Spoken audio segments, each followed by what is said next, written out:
Jim StClair, and I don't want to talk to you about XBRL.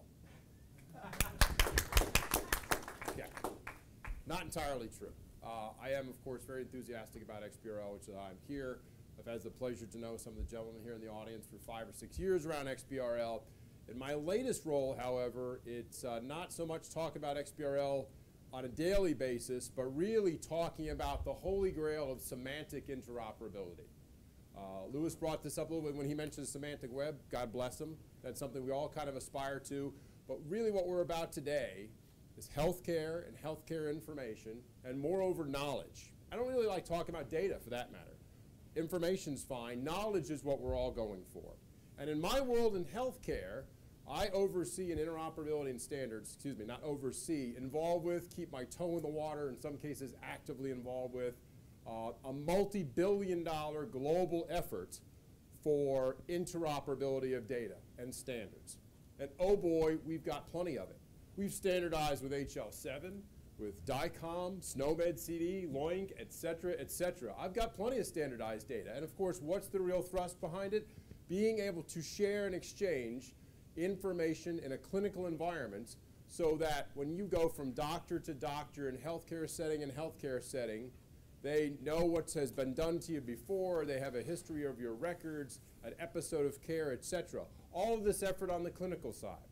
It was spearheaded largely back in 2009 as part of the American Recovery and Reinvestment Act, the Stimulus Act, by something called the Health Information Technology, Economic and Clinical, Health Information and Technology for Economic and Clinical Health, or HITECH Act. Acronym. Love it. And in that act, it brought forth an effort to create a need for and a mandate for everyone to have certified health electronic record technology, to create health information exchanges, which are actual organizations, and together put real live electronic tools in the hands of doctors to capture things electronically that we all know for so long have still been on paper.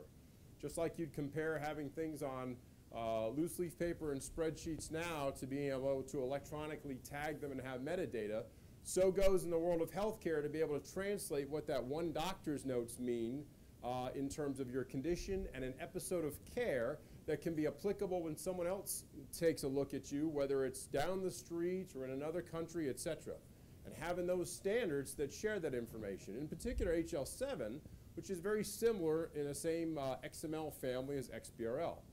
Now this is all wonderful, and then along comes something else that everybody wants to call healthcare reform, which it is, otherwise nicknamed Obamacare, which it kind of is, but most importantly is known as the Affordable Care Act. And we all sit about an hour and a half north of where a bunch of people are sitting around trying to decide on whether or not that so-called health reform is going to continue to move forward as the law says it will. Well, I'm here to tell you from an industry perspective, it's still happening and it's going to continue to happen. And one of the things that it kicked off that has plenty of momentum on its own, irrespective of how the law evolves, is something called accountable care organizations, which is an initiative by the folks just down the street, kinda, on Security Boulevard at the Center for Medicare and Medicaid Services, who said, you know, for years we have been paying doctors on the principle that, with government dollars, that you come in and say, doctor, I have a headache, so here's 2 Tylenol. Thanks. You leave. You get paid by Medicare. You come in the next day and say, doctor, I still have a headache. Here's 2 more Tylenol. You get paid again. Pretty soon the system, after decades, we finally take a look at what was called fee for service. I show up, I have a headache, I get paid for treating you, and on we go, to a model of accountable care that says, shouldn't there be some reason we take a look at why this person has a headache in the first place and see what we can do to more cost effectively provide preventative health and care and reduce the taxpayer's bill for someone who smoked cigarettes for 52 years and now shows up every day with smoking-related problems, when maybe they need a different regimen and treatment and a different way to be able to address the problems that they're having and not have to pay for it every single time they walk in the door?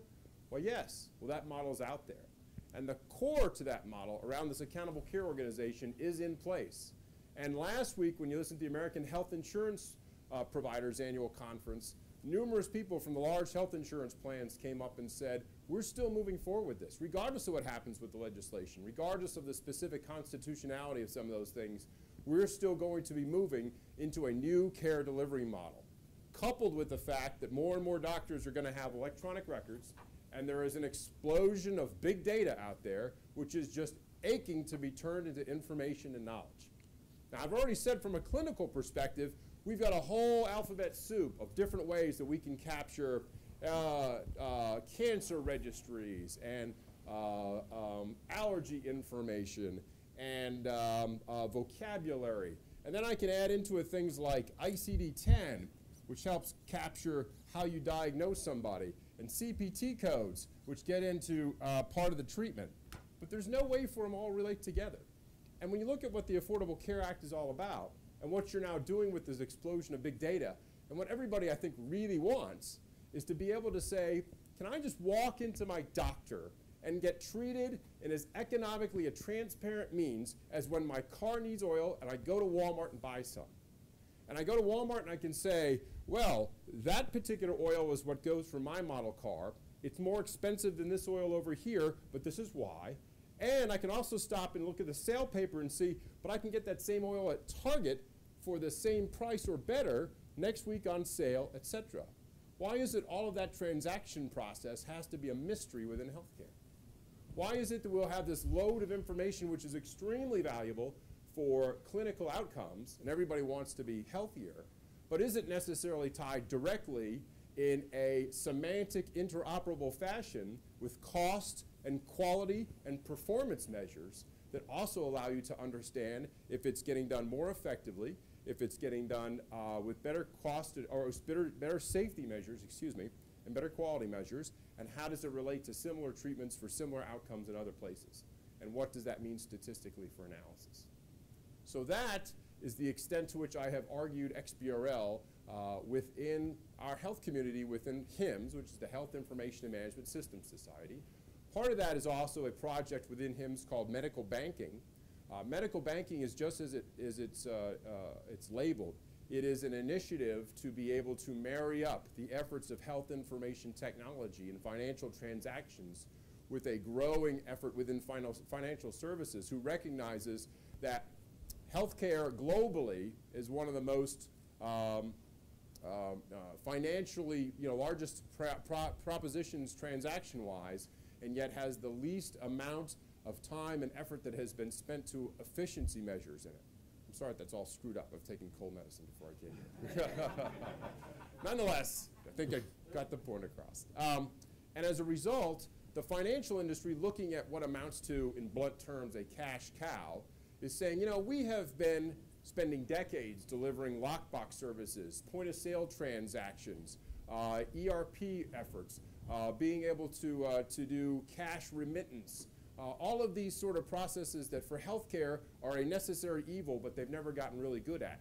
So how do we marry up a global financial services system that can seamlessly push hundreds of thousands and millions of transactions a day across networks in minutes and seconds with that same almost comparable number of transactions happening in healthcare? And what does it mean when I look at that on a micro-transaction basis, when I can use mobile devices to deliver basic health services through health information exchange that allows someone either in a rural community or living overseas in a developing nation to get basic healthcare interaction and services on their phone and tie it to some micro method of payment that allows them to perform micro transactions as part of a global network. In all of that, I surmise, lies XBRL and its ability to make that information interoperable and improve the transparency of the transaction and draw in the ability to bring in other standards to tie in clinical and non-clinical data together and give you multi-dimensional analysis of what you're doing within a specific industry, that being healthcare. Any questions?